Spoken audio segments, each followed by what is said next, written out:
1012, and it gives me 1,250 feet. Announced the arrival of the flight from Los Angeles and Chicago.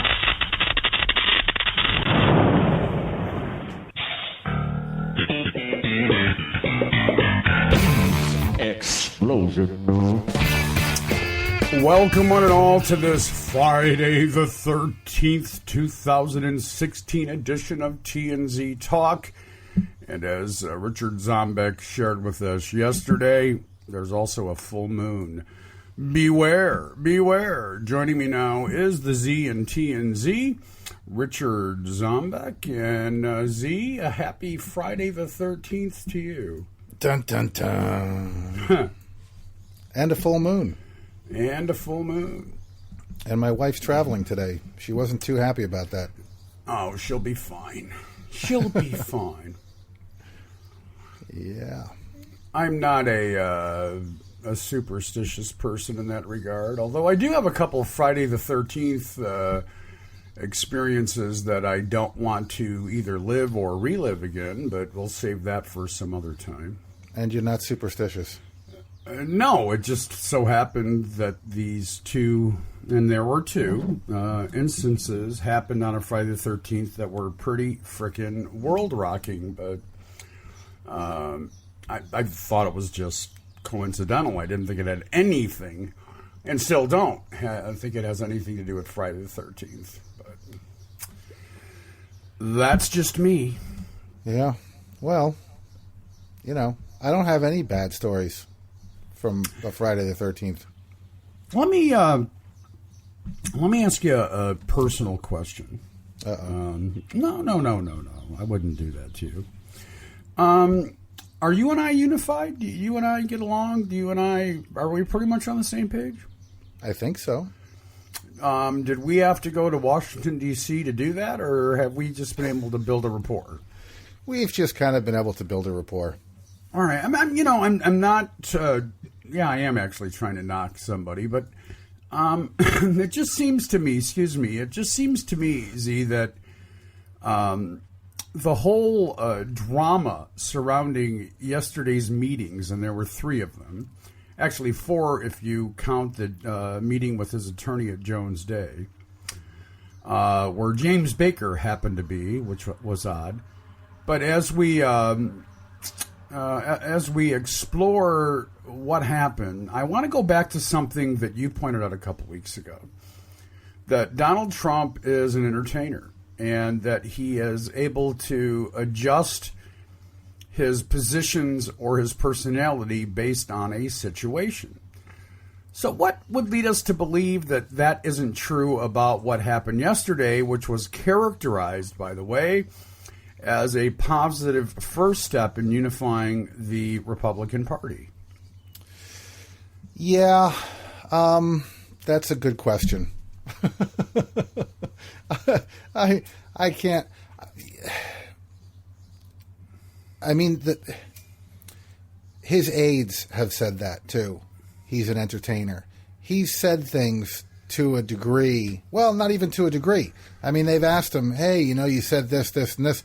Yeah, well, that's what I was saying when I wanted the nomination. And, now I have it, and I'm going to change. It goes into that whole conversation that you and I have very often of candidates or politicians just saying what people want to hear. Not necessarily, are they coming to get you? I apologize for that, but hey, it's real radio, folks, so just get over it. We talked about this on yesterday's episode of I'm just going to say what people want to hear, and it's not necessarily what I believe or hold dear or actually think. And they do this constantly. And yesterday's extravaganza, the Trumpapalooza, the summit, also, did you hear what happened? Is that they were supposed to individually, both supposed to show up with one aide, and Trump brought in several aides, and Ryan brought in a bunch of charts, and then at some point brought in more aides to match the aides that Trump had. And yeah, I mean, it just got silly. And well, then it did. They both left saying, hey, it was wonderful. We got along. It was really good. It was very productive. Reince Priebus said it was very productive. So I guess it was very productive. All right. Well, we have some audio. I think we're going to skip it because it just doesn't matter at the end of the day. It doesn't. I pulled it, but I'm not interested in hearing it again because it's basically the two of them fellatiating each other verbally, and I don't care about that. I don't care about the Senate leadership telling Donald Trump that he needs to soften his rhetoric. I don't care that they're on a path to unity because it's all a sham. It's all smoke and mirrors. It's a con game of all con games. And looking at the polling where 72% of Republicans say they'd be okay with the Trump presidency, well, that tells us all we need to know. And that's without them being unified. And I'm talking about those on Capitol Hill. As they continue to get their way in the courts yesterday, a good portion of Obamacare was attacked. And it was the judge ruled that making or subsidizing insurance policies for those that cannot afford health insurance can't be done without Congress's approval, although they immediately stayed the decision knowing that the Obama administration is going to appeal it. What the hell do the Republicans think is going to happen if they take that provision out, Z? Why is it that 150 members of Congress have signed on to a bill that would aid the residents of Flint and help rebuild the infrastructure, and you can count the Republicans that are co-sponsoring that on one hand? Why is it that they cut the school lunch program in this country where Paul Ryan said that it literally eats away at the souls of children? Yeah. There's nothing about this that is palatable to me. And I really can't imagine the kind of freaking people that live in this country that embrace that philosophy, consider themselves to be Christian and good conservatives, good constitutional conservatives that are willing to see their fellow Americans suffer greatly at the hands of lawmakers. What kind of country are we living in? Well, and that's what it really comes down to, right? Is that starving and not eating builds character. And it comes down to, like what you were saying, if you're going to claim to be a Christian, then, you need to pony up here. And I don't mean financially. I mean taking stuff away from children, the elderly, the infirm, the handicapped. I mean, this is what they do, and I don't want to say too much because, but you've had the conversation, and you had the conversation earlier today, where, the person you were talking to said, and they want free stuff. And that's what it comes down to, is the right thinks that this is about free stuff. And I'm sorry, but food for people who can't afford it, bridges, roads, fire, police. It's not free stuff. It's where taxpayer money should be going to. And taxpayer money should also be going to helping those less fortunate than us. Well, then I read this morning that the Senate Appropriations Committee approved a $690 billion budget for defense. Now, listen, I'm not a defense expert. I have no idea if that is a lot of money or not for defense. I think it is, but I could be wrong. So let me just ask a simple question.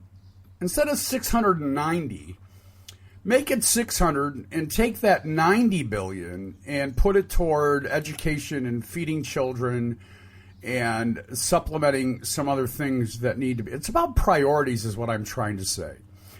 And listen, I am not a fan of just spending recklessly. Never have been, never will be. And I don't believe that we have enough money to do everything we'd like to do, Z. We just don't. And although Donald Trump said the other day that it doesn't matter because we can print as much money as we need, you and I both know it doesn't work that way either. Well, but he thinks it does. I mean, I think he but actually thinks it does. But it comes back to priorities. It comes back to priorities. And that's why when we talk about the GOP, their priorities are about donors, are about corporations, are about business, are about the top 2%. It's not about the rest of us, and we know that. We have absolute proof that that is true. Well, and also, it was a year or two or maybe more ago, Congress approved the budget for, again, the military. And the military basically came back and said, this is too much. We don't need this much. You know? Yeah, but they want to go back to their district, and they want to be able to say that we bolstered spending for military. Right. How many times has the president been attacked for weakening our military, or talked about the smallest military that we've had in God only knows how many decades? You know, maybe there's a reason that the military is smaller. Maybe George W. Bush had something to do with people not wanting to join the military. Just a thought. Well, that too, and there's a lot more automation. They don't need as much as much resources anymore. I mean, they've got drones. They don't need pilots. You know, they don't need a new plane. They don't need new ships. I mean, this whole thing of like, we've got ships that are 20 years old. Those ships can last 50, 60 years. I mean, it's not a big deal. No, it's not. Excuse me again. I'm getting angry and I need to calm down. I'm just profoundly disappointed that the American people continue to philosophically or ideologically align themselves with a political party that is hell-bent on destroying this country. You know, and we stop and think about the economy growing at a snail's pace. The reason for that is really quite simple. The Republicans will not allow any economic stimulus plans to be enacted. And there's a reason why, you know, we thought the last Congress was bad. They called them the Do-Nothing Congress. This one has been worse. Well, yeah. All right. I'm just gonna let it go. I'm just gonna let it go. Let me start this next topic by saying that there were really two radically shocking things that crossed my desk yesterday. One of them was a report that happened to be true, that Ted Nugent had posted to his Facebook page a video that was made of Hillary Clinton and Bernie Sanders debating on CNN. The difference is, at one point, however you Photoshop videos or edit them, Bernie pulls out a gun and shoots Hillary Clinton dead. I was astounded with the remarks that followed that video. I shouldn't be, but I was. Ted Nugent, for those that aren't aware, is a board member of the National Rifle Association, which means he has access to members of the House and Senate anytime he wants it. This man is certifiably insane. This man was questioned by the Secret Service a year ago for remarks he made against the president. At a recent concert, he said just vile things about Hillary Clinton that I would never repeat. So that was issue number one. Issue number two was Donald Trump's quote-unquote former butler, a former employee who still works for him. And I'm going to throw it to you, Z, because I'm sure you've got comments on both, and we've got some audio from the butler side of the equation that I'm anxious to get to as well.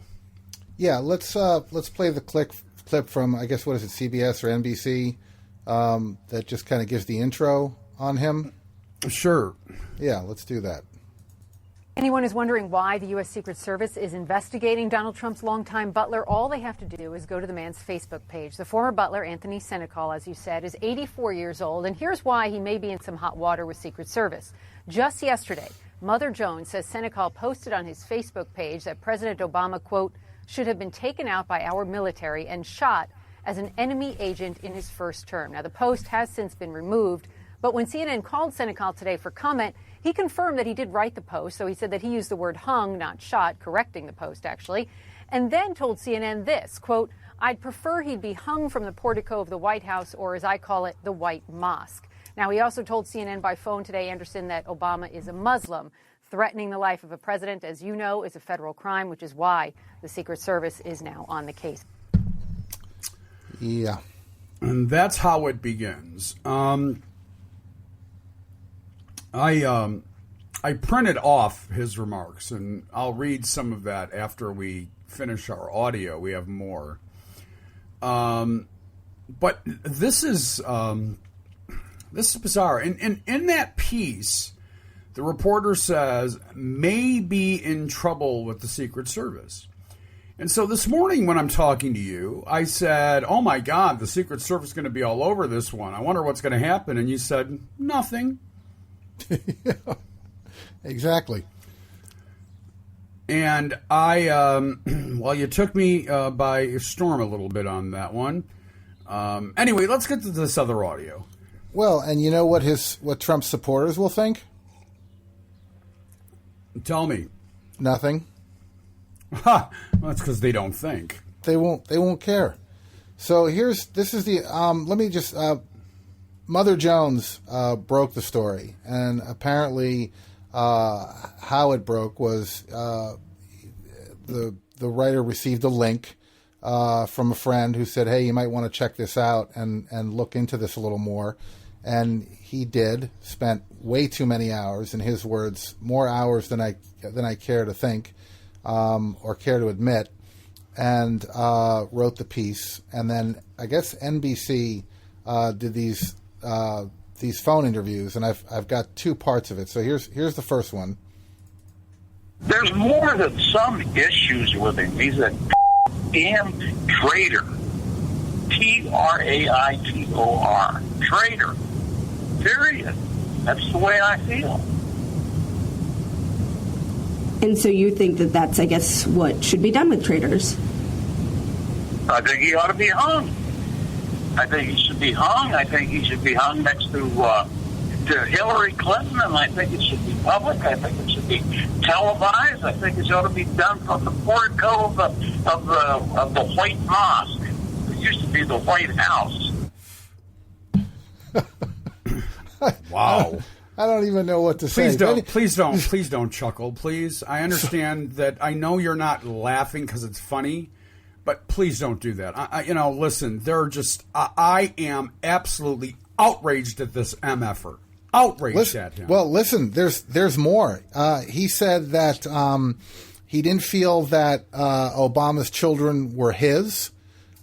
He says, first of all, they don't even look like him. There's no notification of their birth.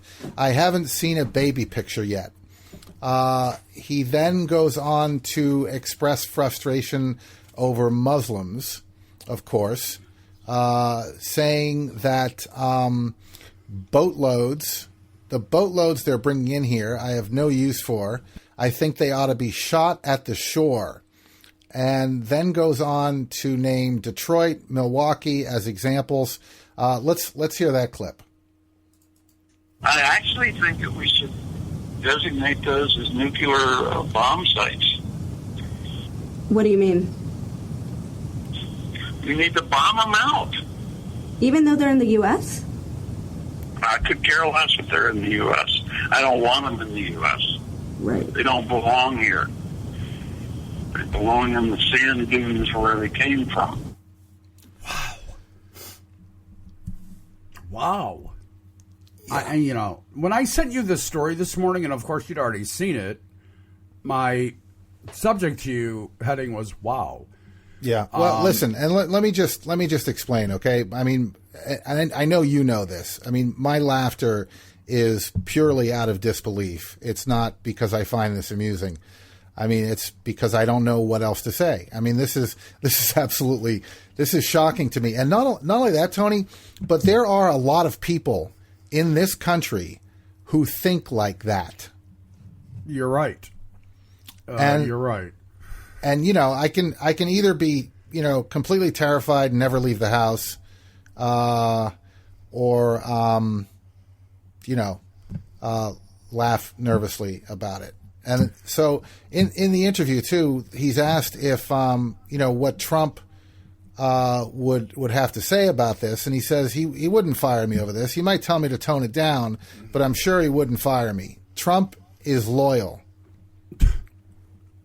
Well, I don't doubt that statement. I don't either. By the way, he calls Michelle Obama, the First Lady, Sasquatch. Yeah. Let me just read part of a post. To all my friends on Facebook, just a short note to you on our pus-headed president. This character, who I refer to as Zero, should have been taken out by our military and shot as an enemy agent in his first term. Instead, he still remains in office, doing everything he can to gut America we all know and love. Now comes Donald Trump to put an end to the corruption in government. The so-called elite, who are nothing but common dog turds from the front lawn, are shaking in their boots because there is a new sheriff coming to town, and at the end of their corruption of the American people, you is at hand. I cannot believe that a common murder is even, and it's murder, that's misspelled, is even allowed to run Hillary Clinton, or that a commie like Bernie is also allowed to run. Come on, America, put your big boy pants on. This election, you have a choice. Get your ass out and vote. Thank you. Thank you. Yeah, thank you. Because, I appreciate you being polite. Yeah. I mean, he goes on to say, I cannot stand the bastard. I don't believe he's an American citizen. I think he's a fraudulent piece of crap that was brought in by the Democrats. That doesn't even make sense. Well, and also Billy Corgan, who is the lead singer for Smashing Pumpkins, the front man, also chimed in that he can't believe we've got a communist running for president, referring to Bernie Sanders. All the nut jobs are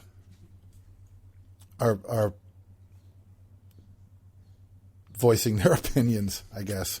On May 26th of last year, he wrote, if he gets hung, that would be the president, then Sasquatch does too. That would be the first lady. Amen. Two of the most disgusting individuals on the face of God's green earth. Puke. And this is an 84-year-old man. He's not a teenager. This isn't a 20 or a 30-something white supremacist. It's an 84-year-old man who, quote-unquote, doesn't work for Donald Trump, but works for Donald Trump. Well, and, I kind of tweeted jokingly, too, is that, what's the issue here? That that one of Trump's employees is just a hateful, racist bigot, or that we have someone running for president who has a friggin' butler. Well, I'm sure he has more than one. I mean, he's got to have No, you know one. what I mean, though? I mean, Yeah. really? I mean, Romney's 11-story car park garage was, or whatever the hell it was, the 2-story garage with an elevator for cars was already something. But that we've got someone that's running for president when, the people that represent us and that lead us are supposed to have an idea of how we live. And this guy has a butler. And by the way, announced today, I guess, that his taxes are none of our business. Right. Well, you just tweeted that out, and it's getting some decent play on social media already. I have it up in front of me. Haven't had a chance to read it, but I've saved it for later. I just, this is just amazing. Absolutely amazing. So one of the things that happens is, this idea that Trump the entertainer, the chameleon, will act whatever way he feels he needs to. And so now that he is the presumptive nominee, where does he really stand on issues? Let's start with, and then this will lead to some other things that we want to get to, but let's start with some audio with Trump flip-flopping on the issues, which has happened very quickly over the last couple of days, some of these the last couple of weeks. But all of a sudden he's changing his tone, and people are saying, well, this is the real Donald Trump. The question is it? Whiplash coming up. Thank you. Throughout this chaotic campaign, the Trump brand has been built on clear, strong statements. For example, last December when he called for all Muslims to be barred from coming to the U.S. Donald J. Trump is calling for a total and complete shutdown of Muslims entering the United States. But with the nomination looming, listen to him now. It's a temporary ban. It hasn't been called for yet. Nobody's done it. This is just a suggestion. I'm Donald Trump, and I approve this message. On many subjects, Trump, the non-politician, has been doing what politicians do so well, highlighting possible flip-flops by his opponents while quietly shifting his own views. On minimum wage, last fall he acknowledged that some people want to see it raised. But we cannot do this if we are going to compete with the rest of the world. We just can't do it. So do not raise the minimum wage. I would not raise the minimum. And now? So I like the idea of let the states decide. But I think people should get more. I think they're out there, they're working. It is a very low number. On his tax plan. Earlier in the campaign, he promised a break for middle-class America and to hammer the wealthy. In other words, it's going to cost me a fortune. And now? Now, if I increase to the wealthy, that means they're still going to be paying less than they pay now. I'm not talking about increasing from this point. I'm talking about increasing from my tax proposal. And, of course, on immigration. He's proposed a wall along the southern border. We will build a wall. Who's going to pay for the wall? Who? We're going to build a... Trump insists building a wall is not open for negotiation, but other parts of his immigration plan might be.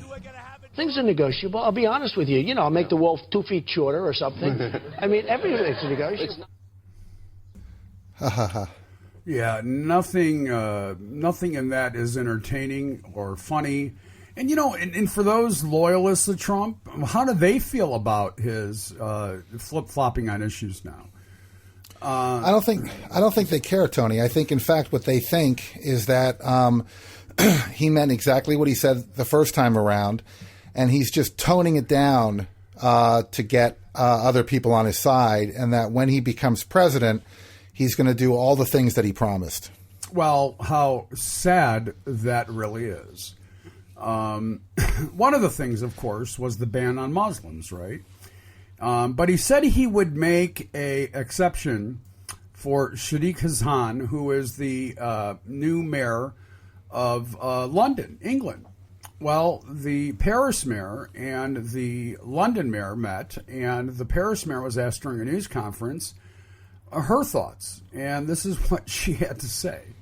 Well, I want to say, too, what was really cool about this was that they met at the train station because she was getting off the train, and he was apparently meeting her at the train station. There was no limousines. There was no big fanfare, big Escalades driving through the streets. Well, these are mayors. These are mayors. I wouldn't expect that. Well, Well, I wouldn't. I mean, but I'm thinking U.S. I mean, I know a ton of mayors. I know 30 mayors, and I don't even know one of them that is chauffeured. Okay. But that's in this country. I don't know what it's like in Europe. I have no idea. Yeah, well, how exalted are mayors in Europe? I mean, you've lived there. Are they elevated to a higher standard than a U.S. mayor? Well, this is Paris and London, right? I mean, I'm just asking. I don't know. De Blasio, Bloomberg. Don't you think they have chauffeurs? I'm sure they do. Oh, I'm sure Bloomberg did. I mean, that goes without saying. But De Blasio Paris and London are pretty much the capital. Again, I'm asking the question because I've never been there. Are mayors held up higher than mayors in this country? It's a pretty important post, particularly in the capital. Okay. I'm just curious. I don't know, so I have to ask. Okay, so here's the mayor of Paris responding about a question on Trump. Does she sound like your mom, by the way? I'll ask you about Donald Trump. Says that obviously he would ban Muslims, but he says that he'd make an exception of Sadiq Khan. Is that okay? Trump is stupid. He's very stupid, and I think the example are all the people, Muslim, Catholic, Hathi. I am Hathi, and we are in the life. We are in our mission, and Mr. Trump is so stupid. My God. Mr. Trump is just stupid. Does she sound like your mom at all? My mother's English is actually a little bit better. Okay. Well, I would imagine that she doesn't have a chance to use it as much, but Mr. Trump is just stupid.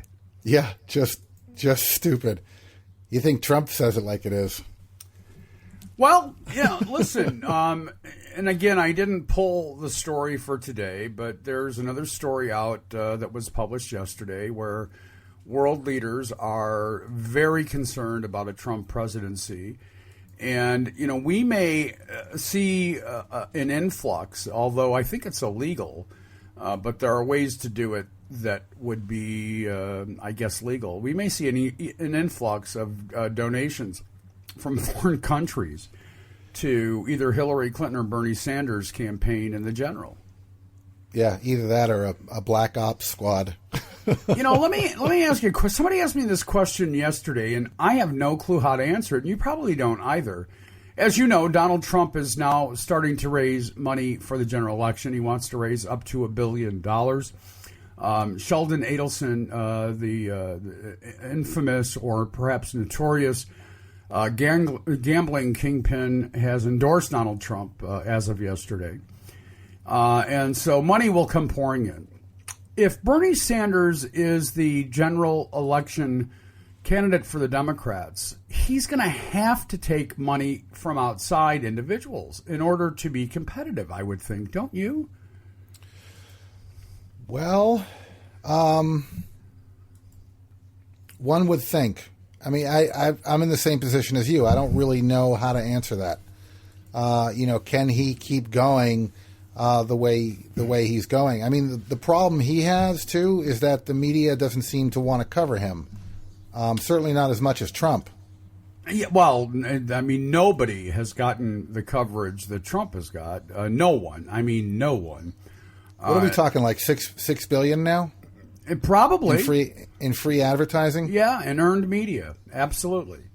Yeah, it's disgusting. Anyway, somebody asked me that question yesterday, and I had no reasonable way to answer that except to say that at $27 an average donation, there aren't enough Democrats to fill his coffers. Now, as you know, his fundraising was way down in April, and I'm sure it will be down in May. He's already announced, he personally has announced that they will be doing no television advertising in California. And so I just, if he does end up being the candidate, and it still is possible, not probable, but it is possible, I don't know how he wins without money from outside his comfortable network of grassroots activists. I just don't see how he could do it. Yeah. Well, you make a very good point. As a sidebar, I want to just go into something a little terrifying. Okay. So I was reading yesterday. Good. That's good. Yep, I was reading yesterday, and I came across an article, and I can't remember where I came across it. It was one of the big ones, though, and here's something a little scary, and I don't quite have all of the details around this, but in order to become president, you have to get what is it, 270 electoral votes? Correct. Right. So there seems to be a rumor amongst the Republican Party that they're going to run some independents. And what that will do, here's the scary part, Tony. What that will do is it will mean that neither Trump nor Hillary Clinton will be able to get 270 of those electoral votes. And at that point, it's left up to Congress, in which the House of Representatives basically decides the president and the Senate decides the vice president. Well, here's the deal, and I just read this literally 40 minutes before the show at the Hill. And the third-party push seems to be fizzling out. They can't find a legitimate candidate. And so the people that would have to fund this, and the article said to the tune of $250 million, doesn't look like it's going to materialize, number one. Number two, there are already a handful of states where the deadline to file to get on the ballot has passed. And so it would require, again, according to the article, legal challenges to get these people on the ballot. And that would be true for anybody that is running. Interestingly, the Libertarian Party candidate, Gary Johnson, who I have interviewed a handful of times, will be nominated as their standard bearer and nominee in a couple of weeks. But he already, of course, has missed some of the states because of the way their convention falls. And so that idea, although it sounds very plausible, isn't going to happen because most of these states within the next couple of weeks will be closing down for other candidates to get on ballots. Now, can they do a write-in campaign? Nothing to stop them from doing that. But you and I both know that doesn't work. Yeah, that kind of scared me almost more than Ben Carson suggesting that Ted Cruz would be nominated for Supreme Court. Yeah, he did say that. Wasn't that scary? Now, I also find it interesting that Ben Carson has been tasked with going back to all the 16 other candidates for the presidency on the GOP side and becoming a peace broker, as well as with Lindsey Graham.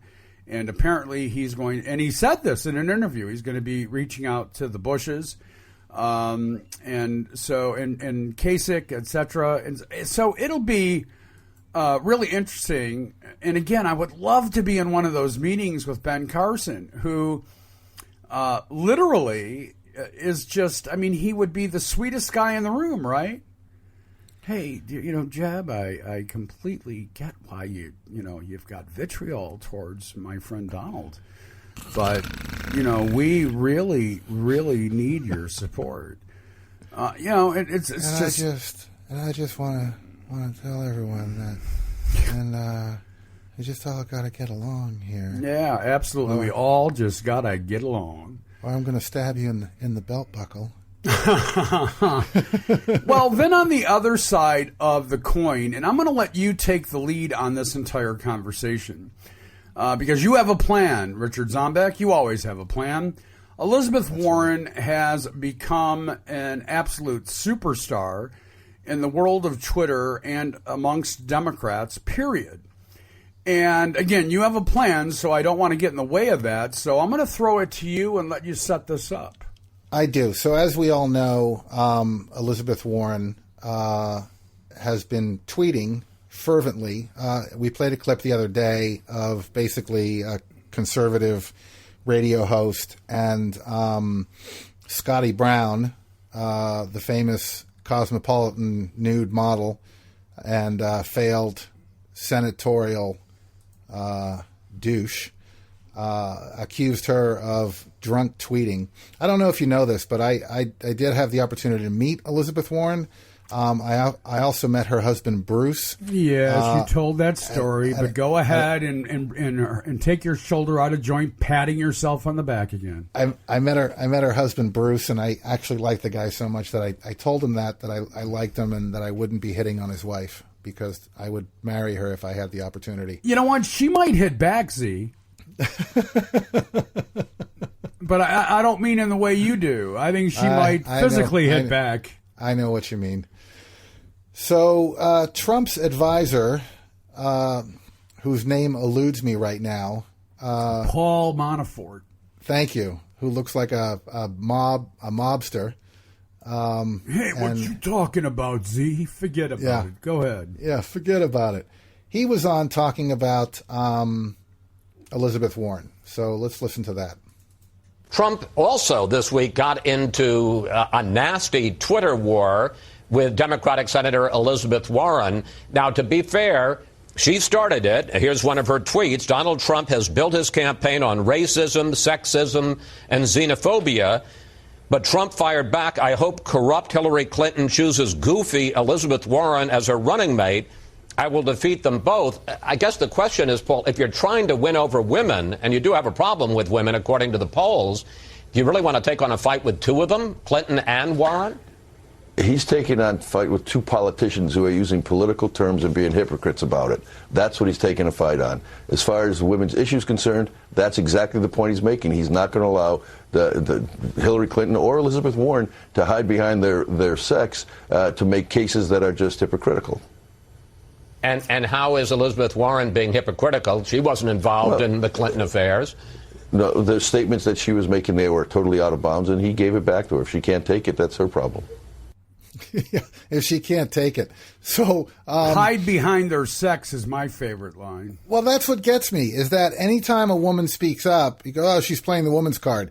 And there was nothing in there about women's issues or anything. She was just calling Trump an idiot. Yeah. You know, a lot like he does. So this is her response.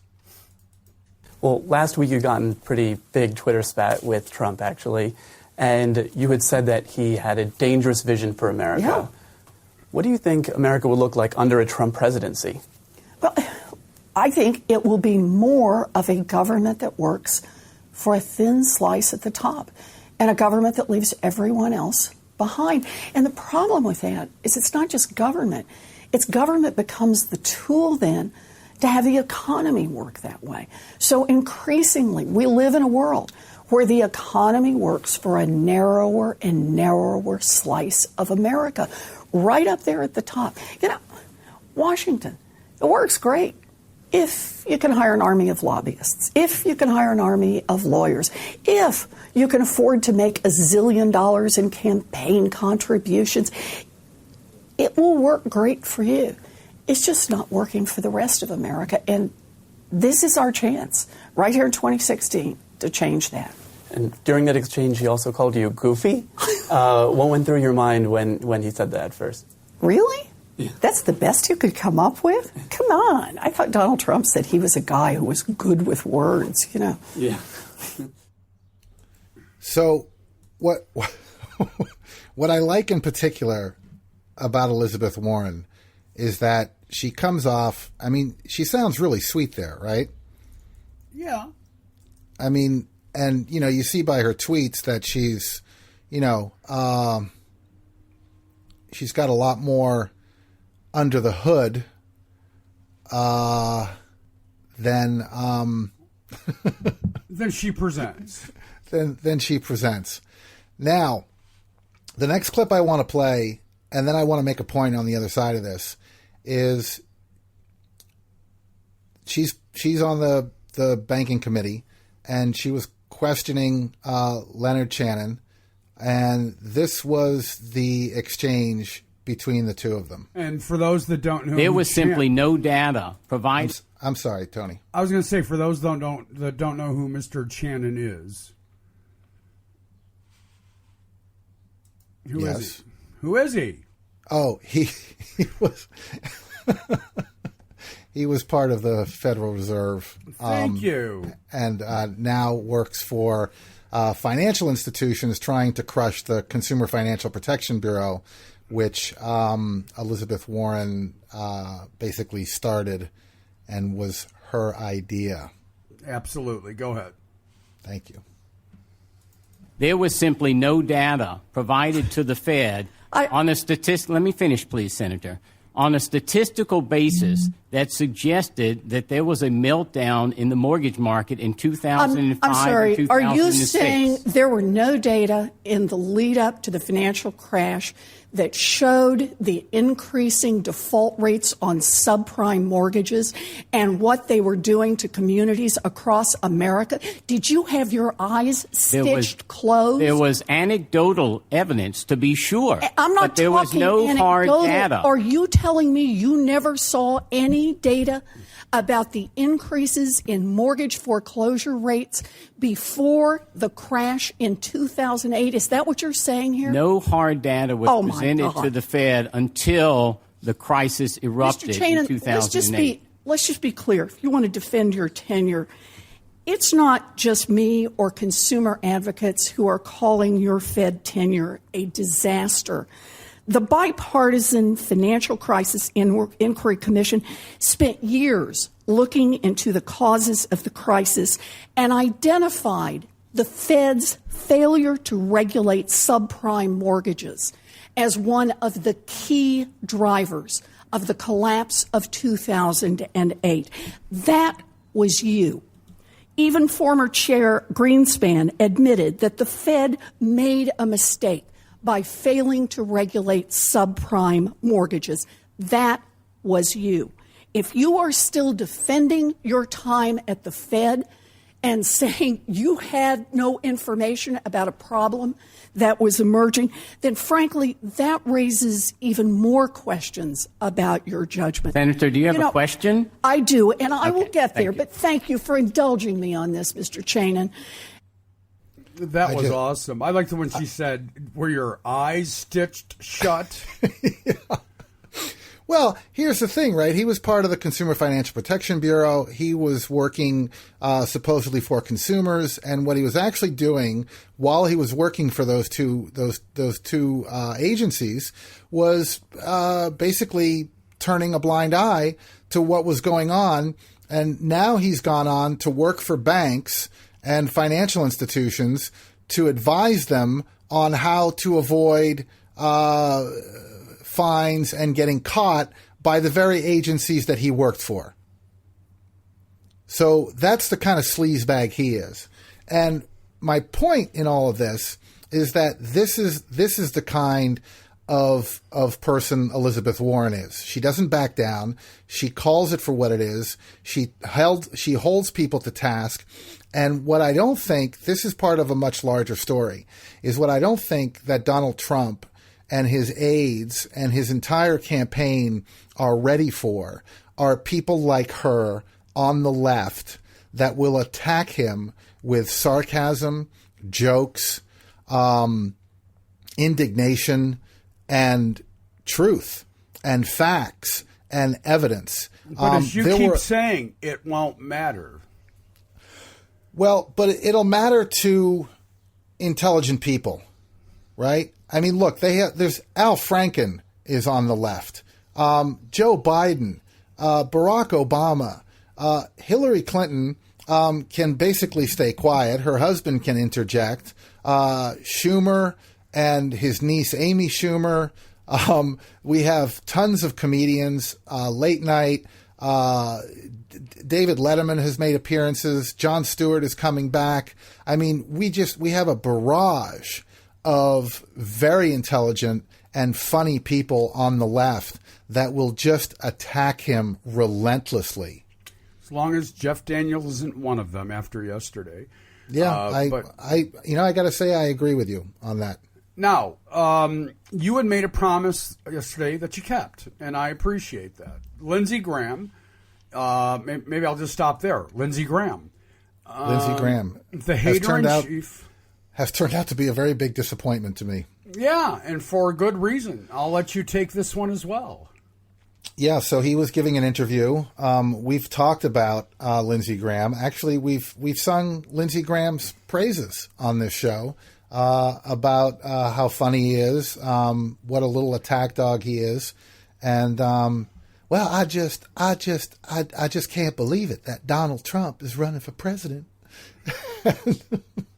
So here he is with some oddly kind words for Mr. Trump. We know, I think everyone in this room knows that you're not a big fan of Donald Trump's, to put it somewhat mildly. What should Republicans, as your party now thinks about the prospect of Trump as the nominee, what should they think of him on matters of fiscal, tax policy, budget policy? What's your assessment, and whether the party can somehow come together under a Trump nominee? I think Trump's actually onto something in terms of broadening the appeal of the Republican Party. Raising the minimum wage, I think, would be bad for the economy right now because it's pretty shaky. Hard to do business. There's a lot of cost to doing business. You probably knock people out of being hired. But the concept of raising the minimum wage, I would put on the table if it was part of a bigger deal. I would tell any Democrat that if you help get to yes on Simpson Bowles, I'd agree to raise the minimum wage in a logical way, in a rational way. So I think Donald's onto something here, talking about the minimum wage differently.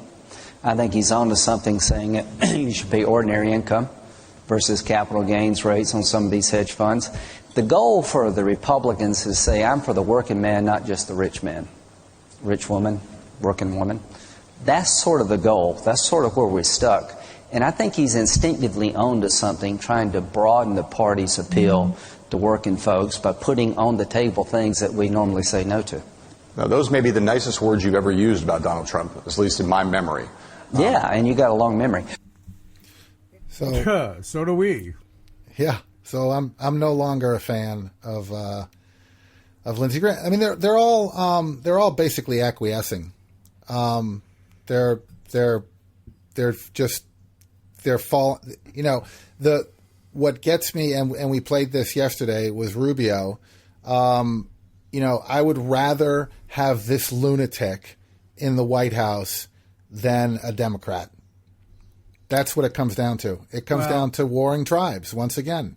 You ready for my latest breaking news? You're going to love the slice of this one. The Trump campaign, talking about raising funds for the general, will not deny a rumor that Donald Trump will be paid back $36 million that he spent during the primary of his personal money. Oh, well. I'm self-funding. I owe no one anything. Yeah, exactly. And he doesn't, and his tax rate is none of our business. You want to hear my breaking news? Sure. So, Zimmerman, you know, who's selling is selling the gun that he shot Trayvon Martin with. The auction has now been pushed past $65 million. Yeah, but there's questions. Wait a minute. The people who have pushed the names past are Weed Lord Boner Hitler and racist McShootface. Right. Well, as you well know, at 7:30 this morning, I already had that discussion. But thank you for your breaking news. You're welcome. I'm just being a smartass. For those that don't know, can I mention this? Absolutely. For those that don't know, every Friday morning at 7:20 or technically 7:23 a.m. Eastern Time. I am a guest on Daybreak USA with Angie Austin on the USA Radio Network. And if you care to listen in your local community, check to see if you get the show.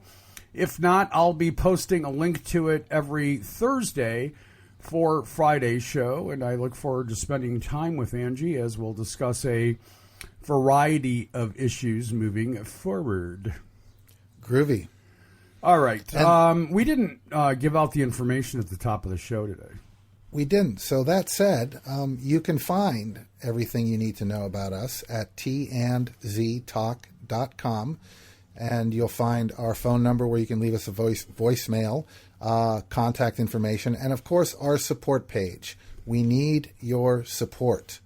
So go to tandztalk.com, click on support, and you can find all the ways that you can support TNZ Talk right there. You know, I have had a chance recently to kind of download and listen to some similar type podcasts. For a variety of reasons I did that. One of them is marketability. One of them is quality and content, etc. And we do an okay job. I mean, we really do well. I think that as compared to some of the other stuff that's out there that is far more popular, in many cases, and this is not coming from ego, I think in many cases we're better than them. Yeah, we do a pretty nice job. So and some of them actually make money. Yeah, imagine that. There's a scary thought. You know, this industry has changed so much over the last 5 years, and for someone like myself that's been in it for a quarter of a century, it's disappointing. It's disappointing to see what's happened to the radio industry, to the communications field in general, whether it's technology, whether it's corporate greed, which is a big part of it. You know, I think I've shared with you, the last terrestrial station I was on was owned by Bain Capital, which was owned by Mitt Romney's group. And they didn't just change format. They shut the station down. Took it dark. Well, it was more profitable. And they tore the tower down. So that'll tell you where that is. But anyway, Z, have a great weekend. We'll be back on Monday. I would imagine the Sunday shows are going to be a scream. At some level, more talk of who the VP will be, besides on the Democratic side, Jimmy Kimmel, who announced yesterday that he's running for VP. Did you see that?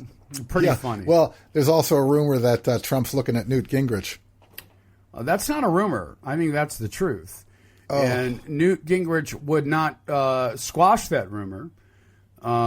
So that's that. And I personally am pledging to keeping not just an eye, but an active investigation into this butler, Senecal, that works for Donald Trump. I'm not going to let that story go to the wayside. What he's done is criminal at every level. Anyway, with that said, Z, have a great weekend, and we'll be back on Monday. I want to thank everybody for listening today. I'm Tony Trupiano for Richard Zombeck, and as always, we ask that you be well. Oh yeah, can you feel it? Just over the credits, just riffing now. Words and chords. Not the poetry and the real thing, but not bad for an ad-lib. Not good, but